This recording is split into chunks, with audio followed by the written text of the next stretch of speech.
Tsubasa अपने father को एक बिजनेस ट्रिप पर सी ऑफ करने के लिए जाता है। साथ ही वो अपनी बॉल भी ले जाता है, लेकिन उसके पेरेंट्स जैसे ही पीछे मुड़कर देखते हैं तो उन्हें पता चलता है कि सुबासा तो गायब है। फिर अचानक वो सुबासा को सड़क के बीचों बीच भागते हुए देखते हैं। दूसरी तरफ से एक ट्रक आ रहा था। फिर हमें 10 साल बाद का टाइम दिखाया जाता है। सुबासा के फादर समुंदर में काम कर रहे थे। तब उन्हें सुबासा का पैगाम मिलता है कि वो और उसकी मम्मी एक नए घर में शिफ्ट हो रहे हैं, मगर सुबासा अपनी मम्मी की हेल्प करने के बजाय अपनी बॉल के साथ खेलने में मसरूफ था। अब हमें दोबारा से 10 साल पहले का वो टाइम दिखाया जाता है जब वो ट्रक सुबासा को हिट करने वाला था, मगर सुबासा की बॉल उसे बचा लेती है क्योंकि ट्रक उसकी बॉल को हिट करता है और वो बॉल सुबासा के लिए कुशन की तरह काम करती है, जिससे सुबासा को कोई भी चोट नहीं आती। उस दिन के बाद से वो बॉल उसकी दोस्त बन जाती है और वो उसके साथ हर वक्त खेलता है। सुबासा और उसकी मम्मी जिस नई जगह शिफ्ट हुए थे उसका नाम ननेत्सु टाउन था। वहां पहुंचकर सुबासा अपनी बॉल के साथ खेलने लगता है, साथ ही पूरा टाउन भी एक्सप्लोर करता है। इसी दौरान उसे दो स्कूलों ननेत्सु और शुएत्सु के स्टूडेंट्स एक दूसरे से लड़ते हुए दिखाई देते हैं। तब उसे पता चलता है कि वो दोनों स्टूडेंट्स एक ग्राउंड में खेलने के लिए लड़ रहे हैं। शुएत्सु टीम का कैप्टन जंजू मशवरा देता है कि उन दोनों स्कूलों को एक फ्रेंडली फुटबॉल मैच खेलना चाहिए। जो भी उस मैच को जीतेगा इस ग्राउंड में खेलने का हक उसे होगा। जंजू ये कंडीशन रखता है कि वो ननेत्सु टीम के बेस्ट प्लेयर रियो की किक को ब्लॉक नहीं कर सका तो ननेत्सु टीम को इस ग्राउंड में खेलने दिया जाएगा। मैच शुरू होता है। टीम का एक प्लेयर आगे आता है और बॉल को किक करता है, मगर जंजू उसके बॉल को आसानी से रोक देता है। यही नहीं, बाद में आने वाले सभी प्लेयर्स की बॉल्स भी जंजू आसानी से रोक लेता है। जंजू एक बेहतरीन गोलकीपर था जो पहले नेशनल फुटबॉल टूर्नामेंट का हिस्सा रह चुका था। सुबासा ये देखकर जंजू से बहुत मुतासिर होता है क्योंकि उसने कभी भी ऐसा गोलकीपर नहीं देखा था। नतीजा ये निकलता है कि ननेत्सु टीम हार जाती है, लेकिन जब रियो घर जा रहा था तो उसकी मुलाकात सुबासा से होती है। रियो हैरान रह जाता है जब वो ये सुनता है कि सुबासा जंजू को चैलेंज करना चाहता है, मगर जंजू मैच के बाद घर चला गया था, इसलिए रियो सुबासा को एक पहाड़ी पर ले जाता है और उसे जंजू के घर को दिखाता है। वहां से सुबासा को पूरा ननेत्सु टाउन दिखाई दे रहा था। रियो को ये यकीन नहीं था कि सुबासा जंजू को हरा सकता है, क्योंकि पिछले साल जंजू की टीम ने नेशनल चैंपियनशिप बिना कोई गोल छोड़े जीती थी। तब अचानक सुबासा अपनी बॉल को जंजू के घर की तरफ जोर से किक करता है। जंजू जो अपने घर के गार्डन में खड़ा था फौरन उस बॉल को ब्लॉक करता है, मगर वो हैरान होता है कि आखिर ये बॉल उसकी तरफ किसने फेंकी। तब उसे बॉल के ऊपर लिखा हुआ दिखाई देता है कि सुबासा जंजू के साथ एक चैलेंज मैच खेलना चाहता है। ये सब देखकर रियो बहुत हैरान होता है क्योंकि सुबासा ने इतनी दूर से जंजू के घर में वो बॉल फेंकी थी। एक नशा करने वाला आदमी भी वहां था जो सुबासा की जोरदार किक को देखकर उसके पीछे भागता है, क्योंकि वो उसकी किक से काफी इंप्रेस हुआ था। ये सब देखकर रियो भी इंप्रेस होता है, इसलिए वो जंजू को हराकर फुटबॉल ग्राउंड वापस हासिल करने के लिए सुबासा से मदद मांगता है। दूसरी तरफ जंजू भी इस चैलेंज को एक्सेप्ट कर लेता है। अगले दिन वो सुबासा के पास पहुंच जाता है, मगर वो एक शर्त रखता है कि सुबासा को पहले शुएत्सु टीम के तमाम 10 प्लेयर्स को हराकर गोल करना होगा। रियो कहता है कि ये तो नाइंसाफी है कि सिर्फ एक बंदा 11 प्लेयर से लड़े, मगर सुबासा फौरन जंजू की बात मान लेता है, मगर वो भी एक शर्त रखता है कि उसका मुकाबला जंजू से होगा। मैच शुरू होने वाला था। सुबासा को खुद पे पूरा भरोसा था कि वो अपने सामने मौजूद शुएत्सु टीम के 10 प्लेयर्स को आसानी से हरा लेगा। जैसे ही मैच शुरू होता है सुबासा फौरन ड्रिबल करना शुरू कर देता है और एक ही पल में तमाम डिफेंडर्स को पीछे छोड़ देता है। वो हवा में उछलकर बॉल को अपने सर से गोल की तरफ मारता है, मगर जंजू उस बॉल को ब्लॉक कर देता है। तब नशा करने वाला आदमी अचानक दोबारा ग्राउंड में आता है और उस बॉल को सुबासा की तरफ पास करता है। यहाँ हमें पता चलता है कि उस बंदे का नाम रोबर्टो हांगू था। वो ब्राजीलियन फुटबॉल टीम का काफी अच्छा प्लेयर था। अब जैसे ही बॉल वापस सुबासा और जंजू के बीच आती है, दोनों फौरन उसकी तरफ भागते हैं। सुबासा हवा में उछलकर एक दमदार किक मारता है जो सीधा गोल नेट में जाके लगता है। बॉल को गोल नेट को टच करने से बचाते बचाते जंजू अपने सर पे चोट लगा बैठता है। अपने जख्मी सर को देखते हुए जंजू काफी गुस्से में था कि एक बच्चे ने उसके खिलाफ स्कोर कर लिया, इसलिए वो सुबासा के साथ एक रीमैच चाहता था। इंटर स्कूल स्पोर्ट्स फेस्टिवल में वो बताता है कि अगर सुबासा ने जंजू को हरा दिया तो जंजू सच में सुबासा को विनर मान लेगा और वो ग्राउंड रियो को दे देगा। ये देखते हुए रियो सुबासा को अपनी टीम ज्वाइन करने को बोलता है और बताता है कि शुएत्सु और ननेत्सु हमेशा से ही एक दूसरे की राइवल टीम्स रही हैं। रोबर्टो भी ननेत्सु टीम को अपनी कोचिंग ऑफर करता है, मगर रियो ने कभी भी टीवी पर फुटबॉल मैच नहीं देखा था। इसलिए वो रोबर्टो को कुछ ज्यादा नहीं जानता था। उसका ख्याल था कि रोबर्टो एक आम आदमी है। इसके बाद रोबर्टो उस बॉल को लेता है और रियो को कुछ मूव्स करके दिखाता है। फिर रोबर्टो बॉल को बॉल नेट की क्रॉस बार पे मारता है। बॉल वापस रोबर्टो की तरफ आती है तो रियो उसे देख के हंसने लगता है, लेकिन फिर रोबर्टो जंप करता है और बॉल सीधी बॉल नेट में मारता है। रोबर्टो की परफॉर्मेंस देखने के बाद रियो हंसी खुशी उसकी कोचिंग के लिए मान जाता है। सुबासा रोबर्टो के इस मूव से इतना इम्प्रेस होता है कि वो भी उसकी कॉपी करता है। ये देख रोबर्टो जान गया था कि सुबासा फुटबॉल के लिए काफी पैशनेट है। वो अभी बच्चा है लेकिन फुटबॉल बहुत अच्छे से खेलता है। अगले दिन सुबासा देखता है कि रोबर्टो उसके घर आता है। तब उसे पता चलता है कि रोबर्टो उसके फादर का दोस्त है और कुछ दिन तक उनके साथ ही रहेगा। ये जानकर रोबर्टो बहुत खुश होता है कि वो एक फेमस प्लेयर से फुटबॉल की कोचिंग लेगा। नाश्ते के बाद सुबासा फुटबॉल ग्राउंड जाता है ताकि रियो और बाकी लोगों से मिल सके। सुबासा बताता है कि उसने ननेत्सु हाई स्कूल में एडमिशन लिया है ताकि वो उनकी टीम के साथ फुटबॉल खेल सके। इधर जेंजू सुबासा को हराने के लिए काफी मेहनत कर रहा था क्योंकि वो कभी भी नहीं हारा था। ननेत्सु टीम एक दूसरे से बातें कर रही थी जब निशिगागा टीम वहां आ जाती है। वो काफी स्ट्रांग टीम थी। रोबर्टो बताता है कि उसी ने निशिगागा टीम को वहां बुलाया ताकि ननेत्सु टीम के साथ उनका एक फ्रेंडली मैच करवाया जा सके। निशिगागा टीम का कैप्टन हांजी ननेत्सु टीम से कुछ ज्यादा इम्प्रेस नहीं था क्योंकि वो बहुत ज्यादा हारते थे। जेंजू पास से ही गुजर रहा था जब वो उन दोनों टीमों को एक फ्रेंडली मैच खेलते हुए देखता है तो वहीं रुक जाता है। रियो चाहता था कि उसे टीम का कैप्टन बनाया जाए। इसके लिए कोई भी नहीं मानता, मगर रोबर्टो रियो की मेहनत देखते हुए उसे टीम का कैप्टन बना देता है। ननेत्सु और निशिगागा टीम ग्राउंड में एंटर होती हैं। हांजी का ख्याल था कि वो आसानी से ननेत्सु टीम को हरा देगा। मैच शुरू होता है तो ऐसा ही कुछ लग रहा था, मगर बहुत जल्द सुबासा गेम को संभालता है। वो बॉल को हांजी से वापस लेता है और ड्रिबल करते हुए ओपोनेंट टीम के नेट गोल की तरफ जाता है। वो काफी दमदार गोल करता है।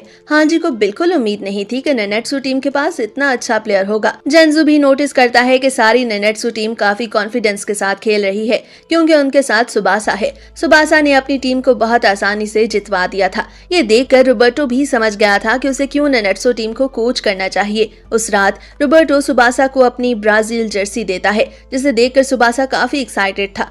वो वादा करता है कि वो जापान को ब्राजील से भी ज्यादा स्ट्रांग बनाएगा। अगली सुबह रियो अपने सभी क्लास फेलोज को कल की जीत के बारे में बताता है। साथ ही साथ वो सुबासा की भी बहुत तारीफ करता है।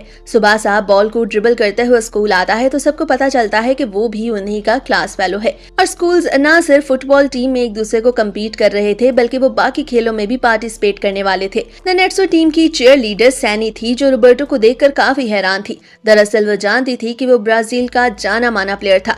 दरअसल रोबर्टो ने अपनी आंख में एक मसले की वजह से फुटबॉल छोड़ने का फैसला कर लिया था क्योंकि डॉक्टर्स ने उसे बता दिया था कि अगर उसको इस खेल में उसकी आंख पे कोई भी इंजरी आ गई तो इससे वो अंधा हो सकता है।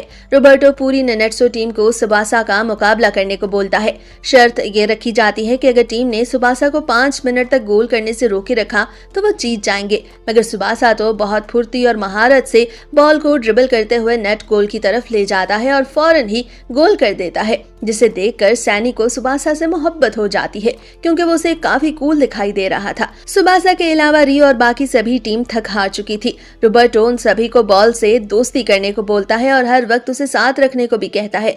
रोबर्टो ने अपना कैरियर तो खत्म करने का फैसला कर लिया था, मगर उसे ये सोचकर बहुत अच्छा लग रहा था कि उसे अपना जैसा ही एक पैशनेट प्लेयर सुबासा देखने को मिला। सुबासा ही की तरह का एक और लड़का टेरो भी फुटबॉल बहुत अच्छे से खेलता था।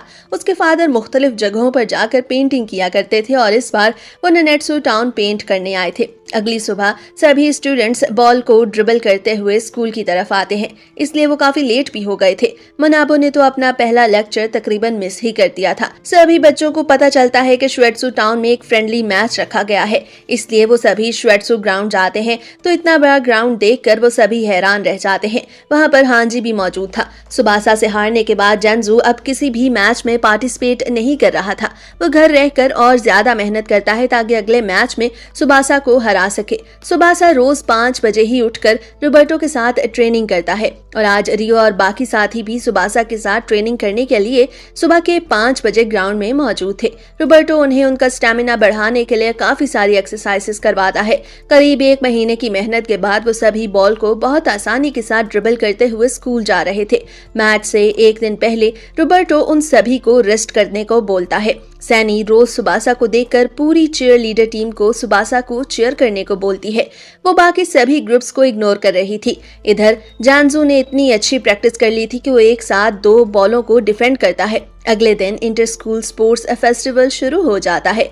सभी स्पोर्ट्स क्लब अपने अपने खेलों में पार्टिसिपेट करने के लिए वहां आ गए थे, लेकिन फुटबॉल मैच सबसे आखिर में खेला जाना था, इसलिए फुटबॉल ग्राउंड में अभी कोई नहीं आया था। सुबासा और उसके सभी साथी बाकी खेलों को देखने के लिए जाते हैं। तब कुछ लड़के उनका मजाक उड़ाने लगते हैं, जिस पर रियो ने धमकी देते हुए वहां से भगा देता है। कुछ लड़के सुबासा और उसकी टीम को बोलते हैं कि वो हर बार श्वेट्सु की टीम से हार जाते हैं और इस बार भी ऐसा ही होगा। और जब वो टीम अपने खेल को शुरू करती है तो सुबासा उन्हीं के ग्राउंड पर फुटबॉल को ड्रिबल करने लगता है और फिनिश लाइन को भी सबसे पहले वो ही क्रॉस करता है। ये देखकर सभी उसकी बहुत तारीफ करते हैं। वहां एमाबुकी स्कूल की टीम भी आई थी। दरअसल वो मशहूर श्वेट्सु स्कूल की वजह से वहां आए थे, लेकिन हांजी का ख्याल था कि इस बार ननेट्सु श्वेट्सु को हरा देगी। उसी दिन टैरो भी ननेट्सु स्कूल में एडमिशन लेने आता है। तब वहां वो सभी बच्चों को ग्राउंड में मुख्तलिफ तरह के खेलों में पार्टिसिपेट करते हुए देखता है। अब आखिर में ननेट्सु और श्वेट्सु टीम के दरमियान फुटबॉल मैच शुरू होने वाला था। ननेट्सु टीम चेंजिंग रूम में अपने यूनिफॉर्म को पहनती है। तभी श्वेट्सु टीम को हराने का वो वादा भी करते हैं। जब वो सभी ग्राउंड में आते हैं तो उन्हें ये देख के काफी हैरानगी होती है कि इस बार ग्राउंड में एक बहुत बड़ा क्राउड मौजूद है, जो उन दोनों टीम्स का मैच देखने के लिए काफी एक्साइटेड थे। श्वेट्सु टीम बिल्कुल भी परेशान नहीं थी, क्योंकि उनके मुताबिक ननेट्सु टीम बहुत कमजोर थी। दरअसल वो सुबासा की ताकत को अंडर एस्टिमेट कर रहे थे। तभी वहां जंजू भी आ जाता है, जो बोलता है कि अगर सुबासा ने उसके गोल को रोक लिया तो वो अपनी हार मान लेगा। जंजू अपनी टीम को बोलता है कि उन्हें सिर्फ सुबासा पे नजर रखनी है, क्योंकि सिर्फ उसी की वजह से ही ननेट्सु टीम उनसे जीत सकती है। सैनी टैरो को भी अपने साथ ग्राउंड में ले आती है, क्योंकि उस वक्त सभी लोग वहां ही मौजूद थे। टैरो जब सुबासा को देखता है तो उसे पता चलता है कि ये तो वही लड़का था जिसकी फुटबॉल स्किल से वो काफी इम्प्रेस हुआ था। दरअसल जब टैरो टाउन में आया था तो तब उसने सुबासा को फुटबॉल के साथ खेलते हुए देखा था। मैच शुरू होता है और श्वेट्सु टीम के लिए सबसे बड़ा झटका ये था कि सुबासा एक डिफेंडर के तौर पे एंटर होता है। श्वेट्सु टीम के प्लेयर्स बॉल को ड्रिबल करते हुए आगे बढ़ते हैं, मगर सुबासा उनसे बॉल को बहुत आसानी से छीन लेता है। फिर वो रियो की तरफ बढ़ाता है, मगर रियो जैसे ही नेट गोल की तरफ किक करता है तो जंजू बहुत आसानी से उस बॉल को पकड़ लेता है। जंजू को इस बात पे गुस्सा था कि सुबासा ने आगे बढ़कर गोल करने से इनकार कर दिया। अब एक बार फिर से श्वेट्सु टीम के प्लेयर्स बॉल को ननेट्सु टीम के नेट गोल की तरफ बढ़ाते हैं, मगर इस बार फिर से सुबासा बॉल को नेट गोल के अंदर नहीं जाने देता और रोक लेता है। दरअसल ननेट्सु टीम सिर्फ सुबासा और रोबर्टो की वजह से ही इतना अच्छा खेल पा रही थी। ननेट्सु टीम एक बार फिर से आगे बढ़कर गोल करने की कोशिश करती है, मगर जंजू इस बार भी गोल नहीं होने देता और बॉल को सीधा सुबासा की तरफ फेंकता है, जिसका मतलब था कि वो उसे चैलेंज कर रहा है। दरअसल सुबासा रोबर्टो की इंस्ट्रक्शन पे अमल कर रहा था, जिसने उसे बताया था कि पहले हाफ में वो सिर्फ बॉल को संभाले, जबकि दूसरे हाफ में वो काउंटर अटैक करे। पहला हाफ खत्म होने में थोड़ी ही देर रह गई थी और जंजू ने भी चैलेंज कर दिया था, इसलिए सुबासा काउंटर अटैक करने का फैसला करता है और जंजू की तरफ बॉल फेंकता है, मगर जंजू उसका गोल नहीं होने देता। ननेट्सु टीम को कॉर्नर किक का मौका दिया जाता है। एक बार फिर से सुबासा गोल करने की कोशिश करता है, जिसे जंजू नहीं रोक पाता, मगर लकीली वो बॉल नेट गोल की क्रॉस बार पर लग जाता है और कोई भी टीम गोल सिक्योर नहीं कर पाती। इस तरह पहला राउंड खत्म हो जाता है। सुबासा क्राउड में अपने फादर को देख के बहुत खुश होता है। श्वेट्सु टीम को भी मानना पड़ता है कि ननेट्सु टीम की स्ट्रेंथ और स्ट्रैटेजी दोनों ही काफी हद तक इम्प्रूव हो चुकी हैं। ब्रेक के दौरान चेंजिंग रूम में बैठा जंजू अपने सभी टीम मेंबर्स को सिर्फ एक गोल करने को कहता है। दूसरा राउंड शुरू होने के बाद श्वेट्सु टीम के मेंबर्स बॉल को ननेट्सु टीम की गोल नेट की तरफ फेंकते हैं, मगर सुबासा कोई गोल नहीं होने देता, जिस पर श्वेट्सु टीम का एक लंबा तड़ंगा प्लेयर बॉल को हवा में फेंकता है ताकि वो गोल कर सके, जिस पर ननेट्सु टीम के प्लेयर्स जंप करते हुए उस गोल को रोकते हैं। मगर तभी श्वेट्सु टीम का एक और प्लेयर वहां आ जाता है और बॉल को नेट गोल की तरफ फेंकता है। अनफॉर्चुनेटली सुबासा भी गोल नेट से दूर खड़ा था, इसलिए वो बॉल को डिफेंड नहीं कर पाता और श्वेट्सु टीम एक गोल करने में कामयाब हो जाती है। वो सभी खुशी से उछलने लगते हैं, लेकिन इस सब से सुबासा का कॉन्फिडेंस बिल्कुल भी कम नहीं होता। वो अपनी टीम को अच्छे से खेलने को बोलता है। रोबर्टो सुबासा को स्ट्राइकर के तौर पे खेलने को बोलता है ताकि वो भी ओपोनेंट टीम के खिलाफ गोल सिक्योर कर सके। ये देखते हुए जंजू बर्ड इन द केज नामी टेक्निक को इस्तेमाल करता है, जिसमें प्लेयर्स प्लेयर्स को बॉल आगे पीछे बस घुमाते रहना था ताकि ओपोनेंट टीम को गोल करने का मौका ना मिल सके। रियो को ये देखकर बहुत गुस्सा आता है क्योंकि इतनी हार्ड ट्रेनिंग करने के बाद वो इस मकाम पर पहुंचे थे। इसलिए वो बॉल को बहुत अच्छे से ऑब्जर्व करता है और ओपोनेंट टीम से बॉल को छीनकर सुबासा की तरफ फेंकता है, जिस पर सुबासा नेट गोल की तरफ बढ़ता है और बॉल को नेट की तरफ किक करता है। बॉल क्रॉस बार को लगकर वापस सुबासा के पास आ जाती है, जिस पर सुबासा रोबर्टो की सिखाई टेक्निक का इस्तेमाल करता है और एक बार फिर से बॉल को गोल नेट के अंदर फेंकने में कामयाब हो जाता है।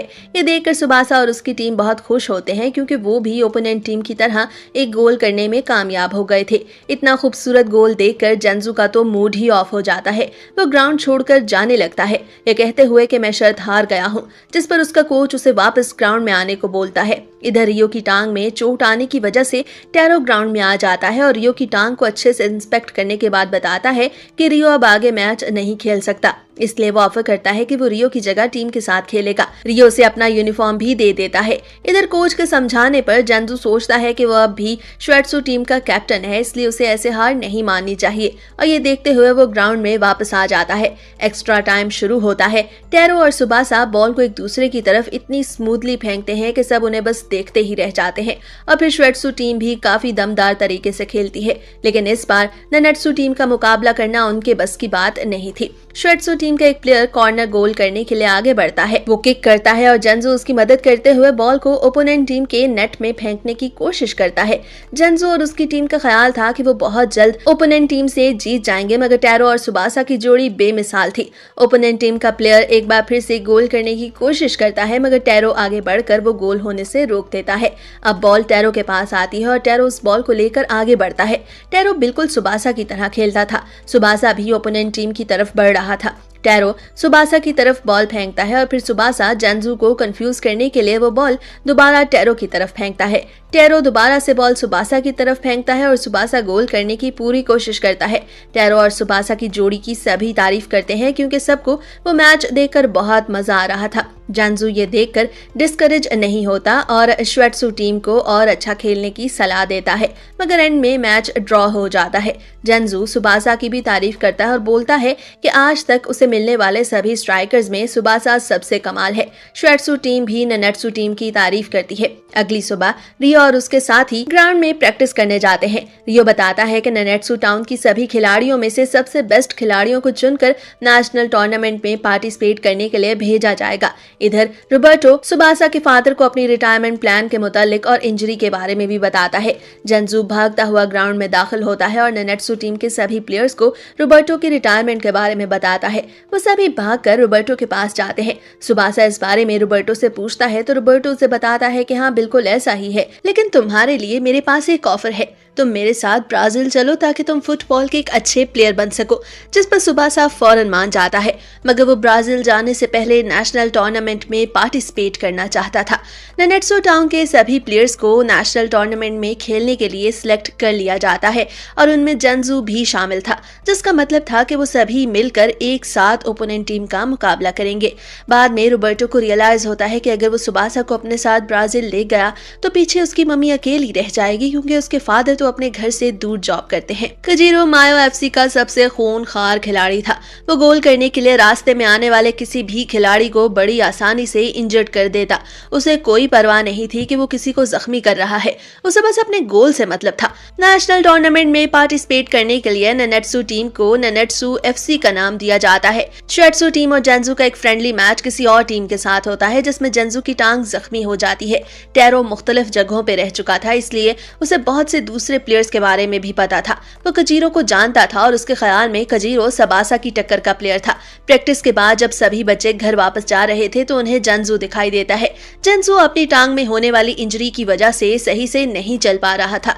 रात को रोबर्टो सुबासा को बताता है कि नेशनल टूर्नामेंट जीतने के बाद वो उसी के साथ ब्राजील जाएगा। उसे अपनी टांग की मदद से एक बड़ी लकड़ी को तोड़ के भी दिखाता है, लेकिन साथ में वो सुबासा को समझाता है कि अगर वो उसकी तरह उस लकड़ी को तोड़ने की कोशिश करेगा तो वो खुद को जख्मी कर बैठेगा, इसलिए उसे ऐसे कामों से बचना होगा। अगले दिन प्रैक्टिस शुरू होती है। पूरी टीम को 2 हिस्सों में बांट दिया जाता है, मगर तभी वहां कजीरो आ जाता है जो उनसे बॉल छीन लेता है और गोल करने की कोशिश करता है। वो रास्ते में आने वाले सभी प्लेयर्स को जख्मी करते हुए आगे बढ़ रहा था, यहाँ तक कि वो ननेट्सू एफसी टीम के एक प्लेयर को उसके पेट में बॉल मारकर जख्मी कर देता है। फिर वो जंजू की तरफ बॉल को फेंकता है ताकि उसे चैलेंज कर सके। वो जंजू जैसे प्लेयर्स को कुछ भी नहीं समझता, लेकिन वो नहीं जानता था कि उस टीम में सुबासा जैसा प्लेयर भी मौजूद है जो उसकी टक्कर का है। इसके बाद कजीरो वहां से चला जाता है। जंजू की टांग अब भी जख्मी थी, लेकिन वो सुबासा के साथ मिलकर फैसला करता है कि नेशनल टूर्नामेंट में वो हर हाल में पार्टिसिपेट करेगा। कजीरो एक गरीब खानदान का बड़ा बेटा था। उसके फादर गुजर चुके थे, जबकि वो अपनी मम्मी के साथ अपने बहन भाइयों को पालने के लिए जॉब करता और फिर एक अच्छी जिंदगी गुजारने के लिए वो फुटबॉल में भी काफी मेहनत करता। नेशनल टूर्नामेंट से पहले एक मॉक मैच होता है जिसमें ननेट्सू टीम को मुख्तलिफ टीमों को हराने के बाद फाइनल में उस मॉक मैच को जीतना होगा और फिर नेशनल टूर्नामेंट शुरू हो जाएगा।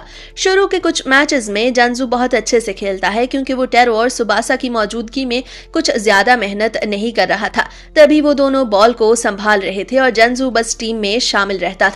लेकिन फिर कोच के बताने पर जंजू शिमाडा टीम के खिलाफ नहीं खेलता क्योंकि कोच उन्हें बताता है कि शिमाडा टीम कुछ ज्यादा ताकतवर टीम नहीं है। ये सेमीफाइनल मैच था जिसमें जंजू के अलावा बाकी सभी प्लेयर्स पार्टिसिपेट करते हैं।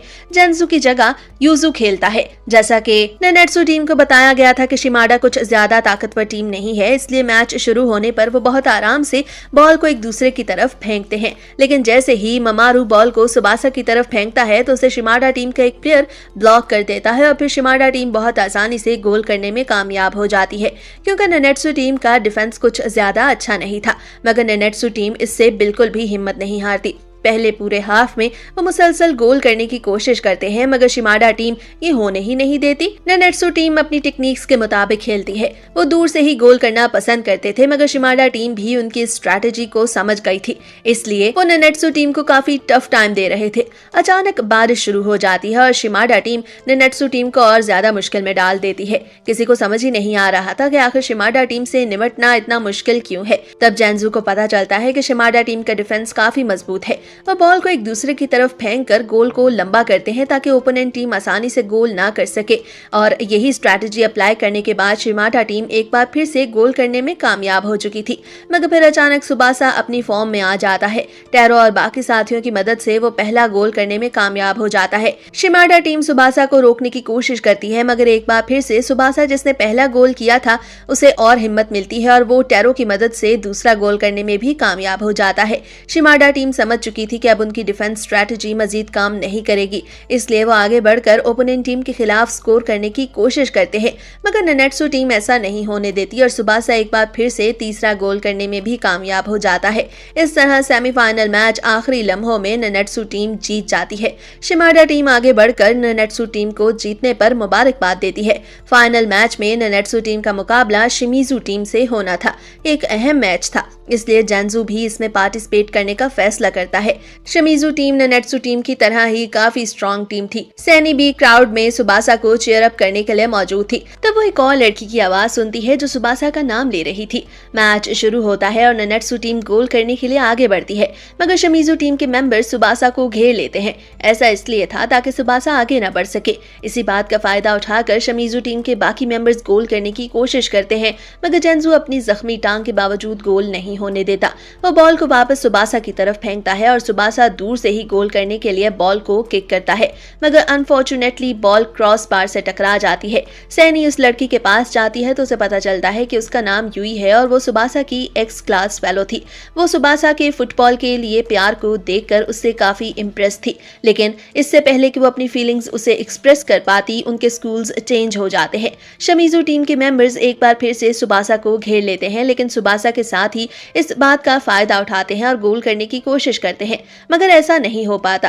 पहले हाफ में कोई भी टीम गोल नहीं कर पाती। मैच को जीतने के लिए किसी एक टीम को गोल करना जरूरी था। शमीजू टीम फैसला करती है कि वो जंजू को इंजर्ड करेंगे और इसी बात का फायदा उठाकर वो सेकंड हाफ में सुबासा को गोल नहीं करने देंगे। वो ऐसा ही करते हैं। एक बार फिर से शमीजू टीम सुबासा को तंग करने लगती है और बाकी खिलाड़ी जंजू की तरफ बढ़ते हैं। वो जंजू को जख्मी कर देते हैं। जंजू समझ गया था कि ये सभी डर्टी प्ले कर रहे रहे हैं, लेकिन किसी तरह हिम्मत जुटाकर वो अपनी जख्मी टांग से बॉल को सुबासा की तरफ फेंकता है। सुबासा शमीजू टीम के प्लेयर से बचते हुए बहुत ही स्मूथली गोल करने में कामयाब हो जाता है। ये देखकर सुबासा और उसकी टीम का मोराल बढ़ता है। इसके बाद वो कई सारे गोल्स करते हैं और आखिर में ये फाइनल मैच भी सुबासा और उसकी टीम जीत जाती है, जिसका मतलब था कि बहुत जल्द वो नेशनल टूर्नामेंट में भी पार्टिसिपेट करेंगे। यहाँ हमें यूई के बारे में पता चलता है कि वो मुसाशी टीम की मैनेजर थी और अपने साथ मुसाशी टीम के कैप्टन जिन को सुबासा से मिलाने के लिए लाई थी। एनिमे का ये एपिसोड तो यहीं खत्म होता है। नेक्स्ट पार्ट के लिए कमेंट में जरूर बताइए।